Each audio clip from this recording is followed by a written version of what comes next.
السلام علیکم ورحمۃ اللہ وبرکاتہ۔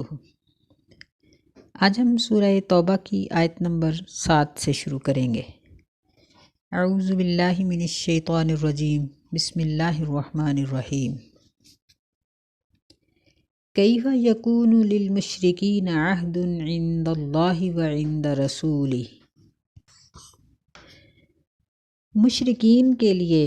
کس طرح عہد ہو سکتا ہے اللہ اور اس کے رسول صلی اللہ علیہ وسلم کی طرف سے؟ الا الذین عاہدتم عند المسجد الحرام، سوائے ان لوگوں کے جن سے تم نے عہد کیا تھا مسجد حرام کے پاس۔ فما استقاموا لکم فاستقیموا لہم، بس جب تک وہ تمہارے عہد پر تمہارے لیے قائم رہیں، فاستقیموا، بس تم بھی قائم رہو ان کے لیے۔ ان اللہ یحب المتقین، بے شک اللہ تعالیٰ پرہیزگاری کرنے والوں کو پسند کرتا ہے۔ یعنی ایفائے عہد یہ مسلمان کی علامت ہے، اور عہد کو توڑنا یہ منافقین کی 4 علامتوں میں سے ایک علامت ہے۔ تو اللہ تعالیٰ نے فرمایا کہ تم لوگ مشرکین کے ساتھ جو عہد تم نے کیا ہے، جب تک وہ تمہارے ساتھ اس عہد پر قائم رہیں تم بھی قائم رہو۔ پچھلے سبق میں اس بات کا ذکر ہو چکا ہے کہ صلح حدیبیہ جب کی گئی تھی تو اس میں جو لوگ عہد پر قائم رہے تھے اور جو قائم نہیں رہے تھے، اس لحاظ سے ان کی 2 قسمیں ہو گئی تھیں، کیونکہ اس صلح میں مشرکین مکہ شریک تھے۔ مشرکین مکہ کے علاوہ جو دوسرے علاقوں کے مشرک قبیلے تھے وہ شریک نہیں تھے۔ ان کے ساتھ جب یہ عہد کیا گیا تو کچھ عرصہ کے بعد ہی جو مسلمانوں کے حلیف قبیلے تھے ان میں سے ایک قبیلہ بنو خزاعہ اور مشرکین کے ایک حلیف قبیلہ بنو بکر کی آپس میں جنگ ہو گئی۔ ان دونوں نے آپس میں جب لڑائی کی تو قریش مکہ نے بنو بکر کی مدد کی، ان کو ہتھیار بھی فراہم کیے اور ہر طرح سے ان کی مدد کی، جس کی وجہ سے ان کا وفد نبی صلی اللہ علیہ وسلم کے پاس پہنچا اور انہوں نے بہت ہی آہذاری کی کہ دیکھیے کہ ہمیں آپ کا ساتھ دینے کا کتنا نقصان اٹھانا پڑا۔ نبی صلی اللہ علیہ وسلم نے فرمایا کہ اب میں تمہاری مدد کرنے کا حقدار ہوں، یعنی اب انہوں نے جب معاہدہ توڑنے میں پہل کر دی ہے تو اب میں تمہاری مدد کرنے کا حقدار ہوں۔ تو نبی علیہ السلام نے اپنا ایک قاصد مکہ بھیجا۔ قاصد نے نبی صلی اللہ علیہ وسلم کی 3 شرائط قریش مکہ کے سامنے رکھی۔ پہلی یہ تھی کہ بنو خزاعہ یعنی مسلمانوں کا جو ساتھی قبیلہ ہے، اس کے مقتولین کا خون بہا تم لوگ ادا کرو۔ دوسری شرط یہ تھی کہ قریش بنو بکر کی حمایت سے دستبردار ہو جائیں، یعنی انہوں نے مسلمانوں کے قبیلے پر، ان کے حلیف قبیلے پر حملہ کیا ہے تو قریش ان کی حمایت سے دستبردار ہو جائیں۔ تیسرا یہ تھا کہ اب مشرکین مکہ خود یہ اعلان کر دیں کہ صلح حدیبیہ ختم ہو گئی ہے۔ جب قاصد نے یہ 3 شرائط رکھیں تو مکہ کے جو نوجوان تھے وہ بھڑک اٹھے، اور ان میں سے ایک شخص نے کھڑے ہو کر کہا کہ ہمیں صرف تیسری شرط منظور ہے، پہلی 2 شرطوں کو ہم نہیں مانتے۔ نبی صلی اللہ علیہ وسلم کا قاصد واپس مدینہ چلا آیا۔ جب نبی صلی اللہ علیہ وسلم کو یہ خبر پہنچی کہ انہوں نے 2 شرائط نہیں قبول کی بلکہ صلح حدیبیہ کے توڑنے کی شرط کو قبول کر لیا ہے، تو نبی صلی اللہ علیہ وسلم نے ایک حکمت کے تحت خاموشی اختیار کر لی۔ جب آپ نے اس بات کا کوئی جواب نہ دیا تو قریش مکہ کو بڑی فکر لاحق ہوئی، کیونکہ وہ بدر، احد، خندق اور دیگر معرکوں میں اپنی پسپائی اور کمزوری کا وہ معائنہ کر چکے تھے، دیکھ چکے تھے کہ ان کی حیثیت کیا ہے۔ اب وہ مسلمانوں کے ساتھ جنگ لڑنے کے حامی نہیں تھے، تو انہوں نے دیکھا کہ مسلمانوں کی طرف سے کوئی جواب نہیں آ رہا تو اس کا کوئی نتیجہ غلط ہی نکلے گا۔ انہوں نے سیدنا ابو سفیان رضی اللہ تعالیٰ عنہ، جو اس وقت ابھی مسلمان نہیں ہوئے تھے، ان کو مدینہ بھیجا۔ یہ ان کی بڑی رسوائی کی بات تھی کہ ایک سردار وہ ایک پیغام لے کر مدینہ آ رہا ہے۔ انہوں نے آ کر نبی علیہ السلام سے ملاقات کی اور معذرت کی۔ نبی صلی اللہ علیہ وسلم نے فرمایا کہ اب وقت گزر چکا ہے۔ پھر اس نے اپنے اس معاہدے کو قائم رکھنے کے لیے سیدنا ابو بکر رضی اللہ عنہ سے بات کی، پھر بالترتیب سیدنا عمر رضی اللہ عنہ سے، حضرت علی رضی اللہ عنہ سے، حتیٰ کہ سیدہ فاطمہ رضی اللہ تعالیٰ عنہا سے بھی درخواست کی کہ وہ نبی علیہ السلام کو اس بات پر آمادہ کریں کہ صلح حدیبیہ کی شرائط جو ہیں وہ قائم رہیں اور معاہدہ نہ توڑا جائے، لیکن کسی نے بھی اس کی حمایت نہ کی۔ اس طرح سے وہ سردار ہونے کے باوجود مکہ سے نامراد پلٹ آیا، اور ادھر مسلمانوں نے بہت خاموشی کے ساتھ فتح مکہ کی تیاری کی، اور خاموشی کا مطلب یہ تھا کہ مکہ کے لوگوں کو پتہ نہ چلے اور وہ جنگ کی تیاری نہ کریں، تاکہ خون ریزی کم سے کم ہو اور مکہ امن اور امان کے ساتھ فتح ہو جائے، جس کو اللہ تعالیٰ نے مسلمانوں کے حق میں پورا کیا، اور مسلمانوں کو فتح مکہ ایک ایسی خوشخبری ملی جس کا ریکارڈ قیامت تک نہیں ٹوٹ سکتا۔ صلح حدیبیہ کو قریش مکہ نے تو توڑ دیا تھا، لیکن ان میں 3 قبیلے ایسے تھے جنہوں نے اس صلح کو نہیں توڑا تھا، جن میں بنو خزاعہ، بنو کنانہ اور بنو زمرہ تھے۔ اللہ تعالیٰ اس آیت میں انہی تینوں کا ذکر کر رہے ہیں کہ جن کے ساتھ تم نے مسجد حرام کے پاس عہد کیا ہے اور انہوں نے اس عہد کی مخالفت نہیں کی، تو جب تک وہ تمہارے ساتھ عہد پر قائم رہیں تم بھی ان کے ساتھ عہد پر قائم رہو۔ ان لوگوں کے ساتھ جو جنگ بندی کا معاہدہ ان قبیلوں کے ساتھ کیا گیا تھا، ابھی اس میں اس وعدے کے پورا ہونے میں 9 ماہ باقی تھے، اس لیے ان کے عہد کو اس کی مدت تک پورا کرنے کی تلقین کی گئی ہے۔ کیف وَإِن يَظْهَرُوا عَلَيْكُمْ لَا يَرْقُبُوا فِيكُمْ إِلًّا وَلَا ذِمَّةً۔ مشرکین کے لیے معاہدہ کیسے ہو سکتا ہے؟ کیفا یعنی ان کے ساتھ عہد کس طرح سے کیا جا سکتا ہے، جبکہ ان کی حالت یہ ہے کہ ان یظہروا علیکم، اگر یہ غالب آ جائیں تم پر، لا یرقبوا فیکم، نہیں لحاظ رکھیں گے وہ تمہارے بارے میں، الا ولا ذمہ، کسی رشتہ داری کا اور نہ ہی کسی ذمہ داری کا، یرضونکم بافواہہم، وہ تمہیں خوش کرتے ہیں اپنے منہ سے، وتأبى قلوبہم، اور ان کے دل انکار کرتے ہیں، وَأَكْثَرُهُمْ فَاسِقُونَ، اور ان میں سے اکثر فاسق ہیں۔ یعنی اگر کافر تمہارے اوپر غالب آ جائیں تو یہ لوگ تو نہ کسی رشتہ داری کا لحاظ رکھتے ہیں، نہ قرابت داری کا، نہ کسی عہد معاہدے کا، کہ انہوں نے صلح حدیبیہ کے عہد کو توڑا، اس کے علاوہ اور بھی بہت سے عہد توڑے۔ پھر جنگ بدر، احد، خندق میں انہوں نے کسی رشتہ داری کی پاسداری نہیں کی۔ جب مسلمان مکہ میں تھے اس وقت بھی ان کو کسی رشتہ داری یا کسی بھی تعلق کا خیال نہ آیا، اور انہوں نے مسلمانوں کے ساتھ پوری طرح سے دشمنی کی۔ تو اب ان لوگوں کے ساتھ معاہدہ کس طرح سے ہو سکتا ہے؟ یہی بات نبی علیہ السلام نے ابو سفیان کو بھی کہی تھی رضی اللہ تعالی عنہ، کہ پہلے صلح حدیبیہ کی گئی، پھر تم لوگوں نے اس عہد کو توڑا تو ہم نے اپنے قاصد کو بھیجا، لیکن تم لوگوں نے پھر انکار کر دیا، تو اب یہ معاہدہ کس طرح سے ہو سکتا ہے؟ اس آیت میں 2 لفظ استعمال کیے گئے ہیں، الن اور دوسرا ہے ذمتن۔ الن یہ ال کا ہے مخفف، تو اس کا معنی عہد بھی ہے، حلف بھی ہے اور رشتہ داری بھی ہے، اور ذمتن یعنی کوئی بھی معاہدہ جو آپس میں یا ذمہ داری ایک دوسرے کے اوپر جو ڈالی گئی ہو۔ تو فرمایا کہ جب مشرکین ان دونوں چیزوں کا لحاظ نہیں رکھتے تو پھر تمہیں بھی کسی قسم کا لحاظ رکھنے کی ضرورت نہیں ہے، اور نہ ہی ان کے ساتھ کوئی معاہدہ کرنے کی ضرورت ہے۔ اشتروا بآیات اللہ ثمنا قلیلا، انہوں نے بیچا ہے اللہ کی آیتوں کو تھوڑی قیمت میں، فصدوا عن سبیلی، پس وہ روکتے ہیں اللہ تعالیٰ کی راہ سے، انہم ساء ما کانوا یعملون، بے شک بہت برا ہے جو وہ عمل کرتے ہیں، لا یرقبون فی مؤمن الا ولا ذمہ، نہیں لحاظ رکھتے وہ کسی مومن کے بارے میں بھی رشتہ داری کا اور نہ ذمہ داری کا، وَأُولَئِكَ هُمُ الْمُعْتَدُونَ، اور یہی لوگ ہیں حد سے بڑھ جانے والے، حد سے آگے نکل جانے والے۔ اس میں اللہ تعالیٰ نے مشرکین کی جو برائیاں بیان کی ہیں، وہ پہلی برائی یہ ہے کہ یہ اللہ کی آیات کو تھوڑی قیمت میں بیچ دیتے ہیں، یعنی دنیا کے تھوڑے فائدے کی خاطر دین پر عمل چھوڑ کر گمراہی کا عمل کر لیتے ہیں۔ دوسری بات یہ ذکر کی ہے کہ یہ اللہ کی راہ سے دوسروں کو روکتے ہیں۔ تیسری بات یہ کی ہے کہ جب دین اور بے دینی کا معاملہ سامنے آتا ہے تو بے دینی پر عمل کرنے کے لیے یہ دینداروں کا کوئی لحاظ نہیں رکھتے۔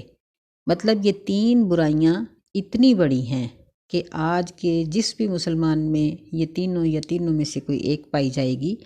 وہ بھی اسی طرح ہی شمار کیا جائے گا، یعنی اس کی بھی وہی حیثیت ہوگی جو مشرکین کی تھی۔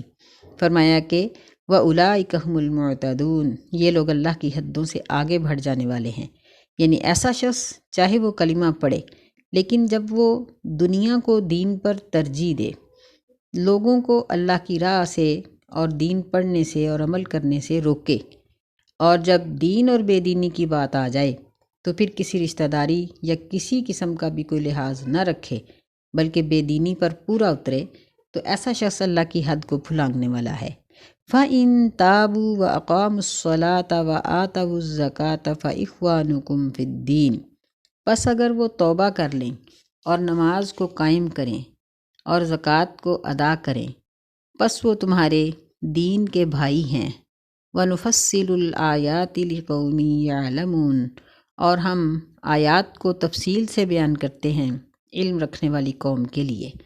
یعنی ان کے ساتھ نرمی کی یہی صورتیں ہیں کہ یہ لوگ توبہ کر لیں، اور توبہ کے ساتھ ساتھ ان کی ظاہری علامت یہ ہونی چاہیے کہ یہ پانچوں نمازیں باجماعت پڑھیں اور اپنے مال کی زکوٰۃ ادا کریں۔ یعنی یہ دو علامتیں ان کے اندر موجود ہوں کہ یہ نماز کے پابند ہو جائیں اور زکوٰۃ کے پابند ہو جائیں، تو پھر یہ تمہارے اسلامی بھائی ہیں۔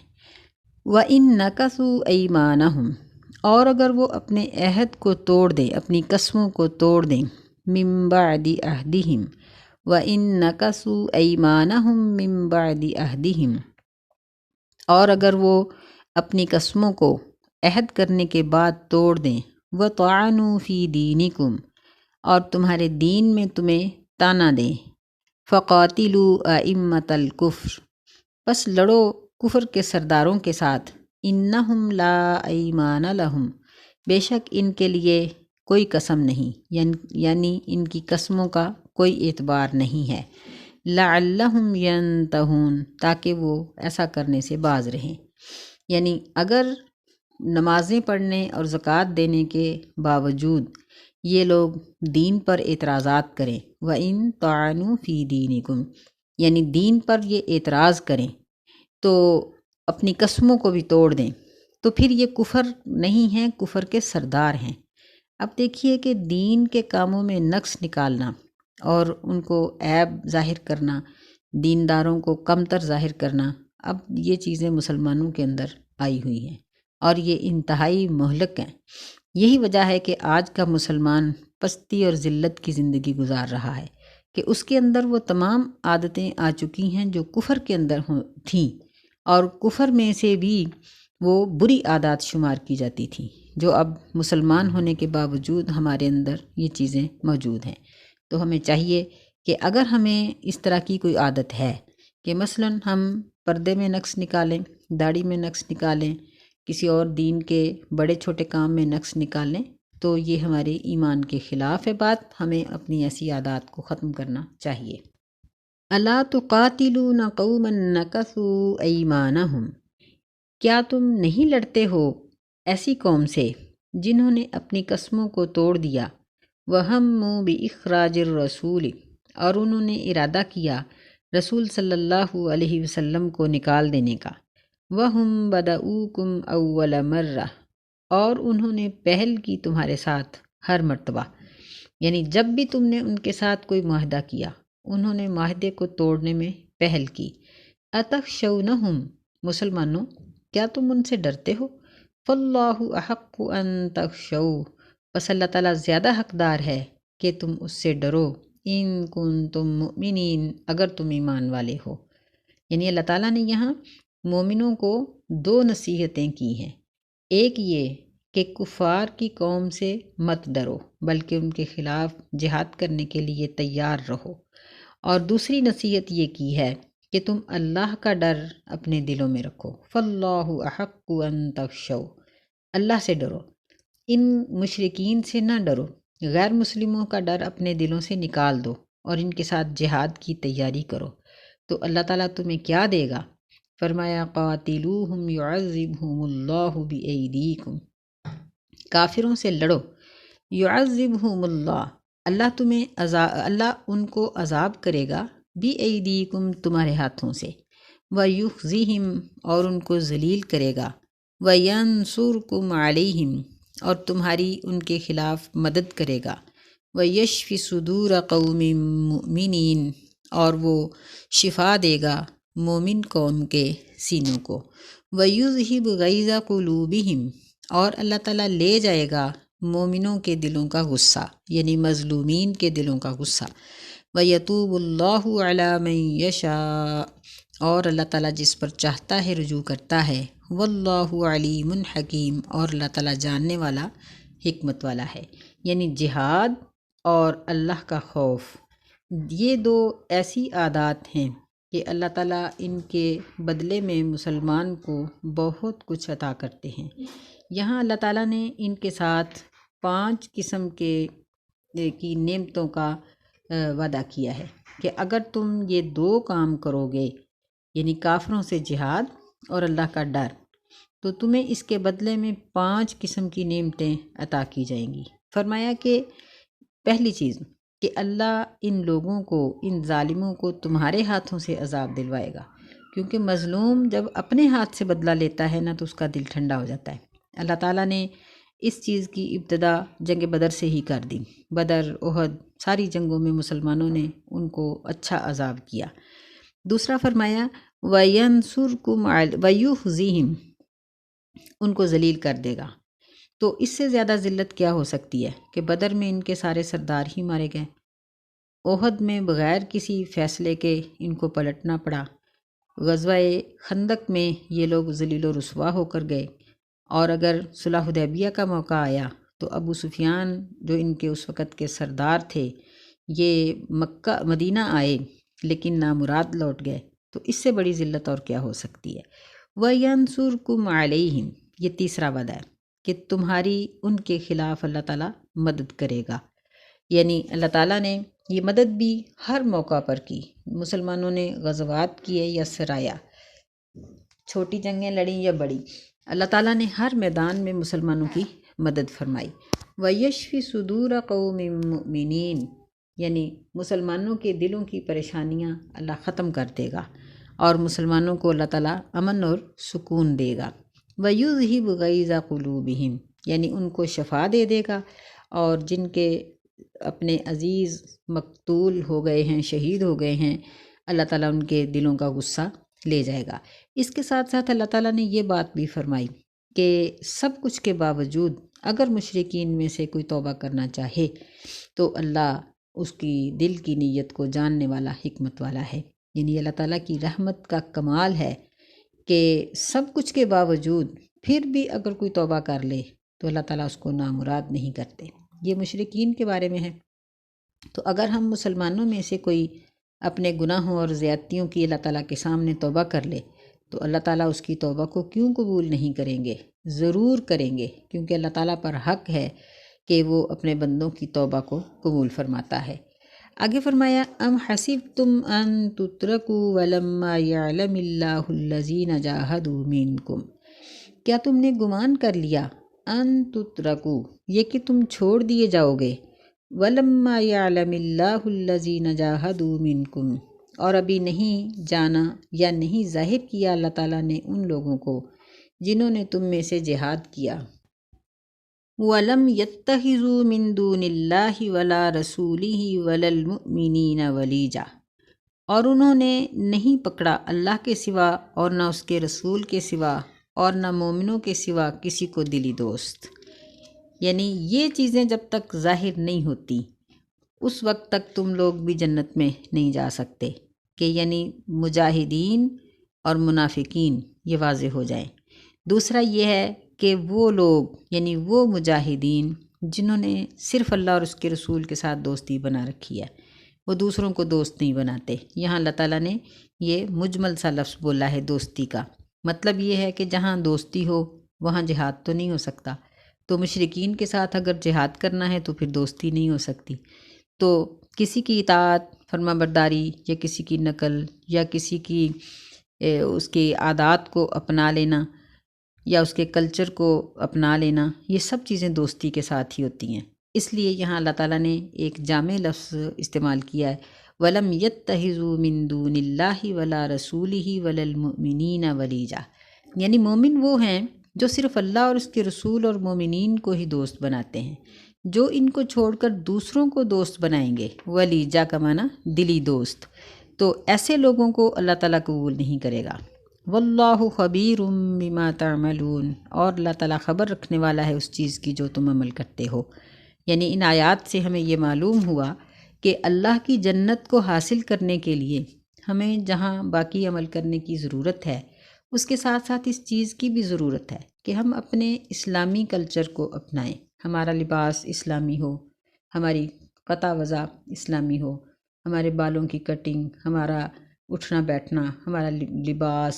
ہماری مجلسیں، سب چیزیں اسلامی طرز کی ہوں، غیر اسلامی طرز کی چیزیں نہ ہوں، تو انشاءاللہ اللہ تعالیٰ پھر ہماری کوششوں کو اور عبادات کو قبول کرے گا۔ اللہ ہمیں اپنے آپ کو سنوارنے کی توفیق عطا فرمائے، آمین۔ السلام علیکم ورحمۃ اللہ وبرکاتہ۔